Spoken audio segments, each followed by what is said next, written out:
Romance है, love angle है, बड़ा ही डिफरेंट सा अतरंगी सा शो है ये। सुबह उठ के बागिन बनना पड़ता था, फिर नॉर्मल गौरी बनना पड़ता था, फिर शादी के बाद वाली गौरी बनना पड़ता था।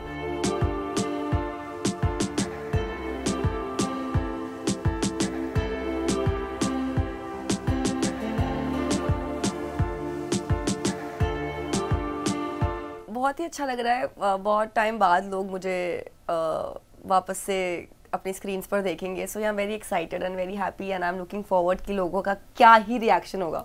जब शो मेरे पास पहली बार आया था तो क्योंकि जैसे ही सबको ही पता है कि मैं हमेशा कुछ अलग करने की कोशिश करती हूँ, डिफरेंट किरदार निभाने की कोशिश करती हूँ, तो जब ये शो आया था तब मेरे को कुछ समझ नहीं आ रहा था कि मुझे क्या करना चाहिए, तो मैंने मना कर दिया था। 6 महीने तक मैं इस शो को मना करती रही। बट फिर मेरे को लगा कि यार ये इसको जितना मना कर रही हूँ वो फिर से आ रहा है। सो आई थॉट कि ओके ठीक है, आई जस्ट डू इट। और वैसे भी 3 महीने का शो था तब, पर उसके बाद ऑफ कोर्स एक्सटेंड हो गया। हाँ, बड़ा ही डिफरेंट सा अतरंगी सा शो है ये। और it's a supernatural show. It is not an entirely in and out supernatural show.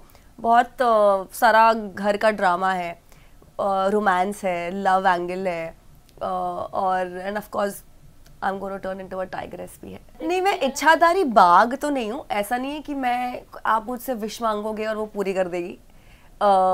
इच्छाधारी तो नहीं है ये। It's when you start watching the shows when you realize there's a reason that this girl from the village, एक reason है कि ये जो लड़की, जो गाँव की जो लड़की है, how does she become the tigress and why does Mata Rani chooses her to be the tigress। तो जब भी आप देखोगे तो शुरुआत वो एक नॉर्मल इंसान ही है, आगे जाके कि उसके साथ क्या होता है और कैसे माता रानी उसको आशीर्वाद देती है और वो टाइग्रेस बन जाती है और फिर क्या होता है। It's a very beautiful story और मैं आशा करती हूँ कि आप लोगों को अच्छा लगेगा क्योंकि हमने बहुत मेहनत की है, बहुत ज़्यादा। तो हम ये शो 1 साल से बनाने की कोशिश कर रहे थे। 3 महीने का शो था, but it went on and on. तो अपेरेंटली मेरे बर्थडे पर जो था वो शो रिलीज़ होने वाला था लास्ट ईयर, पर may be it was not the right time, चीज़ें वर्कआउट नहीं हो रही थी।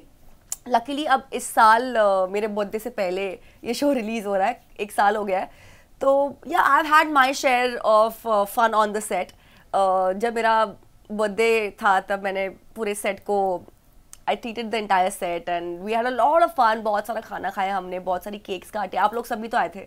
So yeah, it was fun and I have had my share of fun on the set, but it has been a roller coaster ride altogether because it was not an easy show for sure। Honestly ना, मेरे को किसी के साथ मस्ती करने का time नहीं मिलता था क्योंकि मेरे दिन में 3 लुक्स चेंज होते थे। एक होता था नॉर्मल गौरी, एक होता था शादी वाली गौरी, एक होता था दुल्हन गौरी, एक होता था बागिन।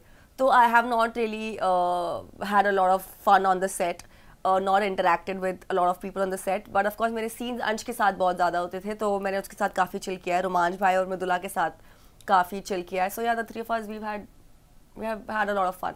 बहुत ही इरिटेट होती थी मैं एक्चुअली। मेरे को सुबह उठ के बागिन बनना पड़ता था, फिर नॉर्मल गौरी बनना पड़ता था, फिर शादी के बाद वाली गौरी बनना पड़ता था, तो मैं इरिटेट हो जाती थी। You guys have seen my shows और व्हाटएवर।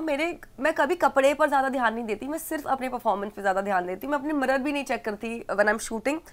तो ना वो बार बार ये देखना कि यार सब like I looking okay, you know, क्या मेरी सब सही लग रहा है। तो वो क्योंकि मेरे को वो डिफ्रेंशिएट करने में बहुत दिक्कत होती थी क्योंकि नॉर्मल गौरी जो थी वो मेकअप नहीं लगाती थी, शादी वाली हल्का सा मेकअप लगाती थी, और जो बागिन है वो तो सेक्सी बागिन अवतार, हमने उसको नाम दिया है सेक्सी बागिन अवतार। तो उसके लिए पूरा एकदम ब्लश ऑन और ये वो सब होता था। So it was quite a task, like it took a village for me, but then हाँ 12 घंटे होती थी सेट पर और सारे सीन्स ऑन टाइम कंप्लीट करके चली जाती थी। और क्या ही चाहिए प्रोड्यूसर को। मेरे को लगता है ये शो ही मेरी मम्मी की वजह से कर रही हूँ मैं, क्योंकि वो मेरे पीछे पड़ गई थी ये शो करने के लिए, because she wanted to see me as a tigress. I don't know why. वो यहाँ बैठे बैठे हंस रही है और मैं बहुत लड़ाइयाँ की है मेरी मम्मी से जब मैं शूट करके घर आती थी कि आपकी वजह से मैंने ये शो किया है, नहीं करना था मुझे ये show, but actually I have done it because of my mother, वरना मैं सच में ये शो नहीं करती। नहीं अभी खत्म हो गया ना, तो जब कुछ चीज़ें खत्म होती है तो ऐसा लगता है कि यार अच्छा ठीक है खत्म हो गई, गुड। 8 फरवरी से अतरंगी पर आने वाला है हमारा शो, प्लीज़ प्लीज़ प्लीज़ देखिएगा। बहुत मेहनत की है मैंने, मैं हर बार ही बोलती हूँ कि मैंने बहुत मेहनत की है, देखना हर बारी उतनी ही मेहनत करती हूँ, इसलिए आप लोगों को कहती हूँ कि प्लीज़ देखना मेरा show. I worked very very very hard on this one, और this was completely out of the box. जिस तरीके से आप लोग मुझे देख रहे हैं, आप लोगों को भी पता है कि अंजलि ने ये कैसे कर लिया, पर हाँ कर लिया।